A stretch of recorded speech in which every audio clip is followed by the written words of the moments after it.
नमस्कार।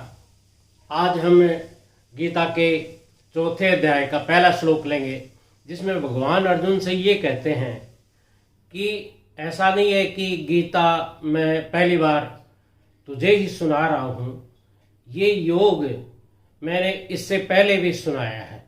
तो किसको सुनाया है, यही इस श्लोक में बताया गया है।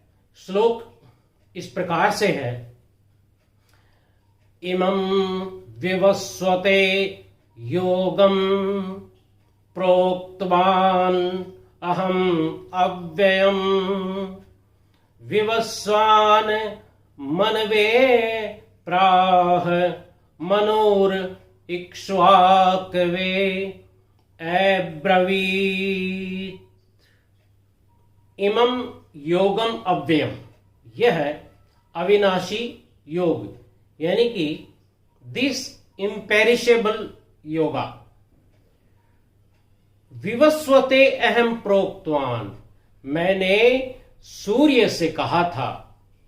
आई revealed unto the presiding deity of sun. और फिर सूर्य ने क्या किया, विवस्वान मनवे प्राह, सूर्य ने अपने पुत्र मनु से कहा। Vivasvan passed it on to Manu, the father of mankind. और मनु ने क्या किया, मनु इक्ष्वाकवे अब्रवीत, और मनु ने यह राजा इक्ष्वाकु से कहा। Manu told it to the king Ikshvaku, जो कि उसका पुत्र था। यानी भगवान ये कहते हैं कि मैंने इस अविनाशी योग को सूर्य से कहा था, और सूर्य ने अपने पुत्र मनु से कहा, और मनु ने अपने पुत्र राजा इक्ष्वाकु से कहा।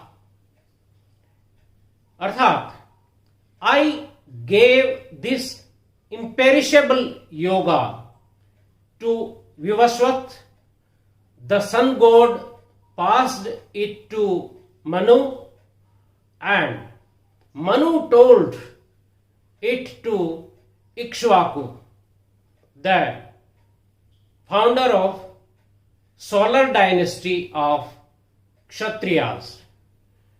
भगवान ने जिन सूर्य, मनु और इक्ष्वाकु राजाओं का उल्लेख किया है, वे सभी गृहस्थ थे,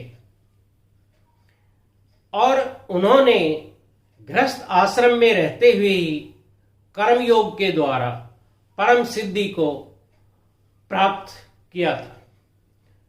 भगवान ने सूर्य का उदाहरण इसलिए भी दिया है कि जैसे सूर्य सदा चलते रहते हैं, वैसे ही हम मनुष्यों को भी कर्म करते रहना चाहिए, सदैव प्रयत्नशील रहना चाहिए। सूर्य की तरह रुकना नहीं होना चाहिए। वह हमारे आदर्श हैं, और सूर्य सभी प्राणियों और वनस्पतियों को अपने ताप और प्रकाश से पालते हैं। ऐसे ही मनुष्यों को प्राप्त परिस्थिति के अनुसार कर्तव्य कर्मों का पालन अवश्य करना चाहिए, और दूसरों को भी कर्मयोग की प्रेरणा देती रहनी चाहिए। सृष्टि में जो सर्वप्रथम उत्पन्न होता है, उसी को उपदेश दिया जाता है। जैसे तीसरे अध्याय के 10वें श्लोक में बताया हुआ है कि ब्रह्मा जी ने जब सृष्टि की रचना की, तो आरंभ में अपनी प्रजा को भी उपदेश दिया था कि तुम देवताओं को पुष्ट करो और देवता तुम्हें पुष्ट करेंगे। इस प्रकार सृष्टि चलती रहेगी। सूर्य संपूर्ण जगत के नेत्र हैं, उनसे ही सबको प्राण और ज्ञान प्राप्त होता है एवं उनके उदित होने पर समस्त प्राणी जागृत हो जाते हैं और अपने अपने कर्मों में लग जाते हैं। सूर्य से ही मनुष्यों में कर्तव्य परायणता आती है और इन्हें संपूर्ण जगत की आत्मा भी कहा जाता है। अतः सूर्य को उपदेश देने का अर्थ है संपूर्ण मानव जाति को कर्मयोग का संदेश उपलब्ध करा देना। कर्मयोग गृहस्थ लोगों की विद्या है, क्योंकि अन्य आश्रम भी गृहस्थ आश्रम से ही बनते हैं।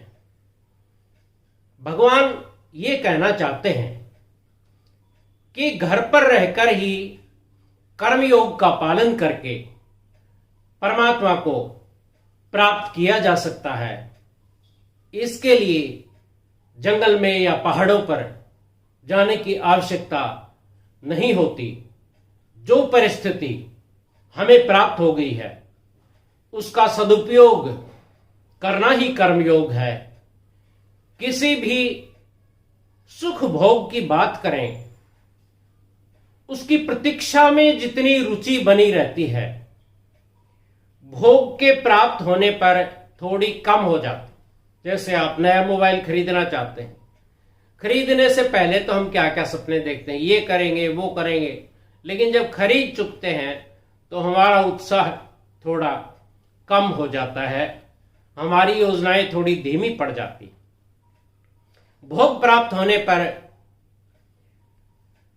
यह रुचि कम हो जाती है और भोग के अंत में अरुचि हो जाती है। जैसे मिठाई खाने के आरंभ में जो रुचि रहती है वह खाने के साथ साथ घटती चली जाती है और अंत में मिठाई से अरुचि हो जाती है। परंतु जब परमात्मा में रुचि होने लगती है तो ऐसा नहीं होता, वह निरंतर बढ़ती ही चली जाती है।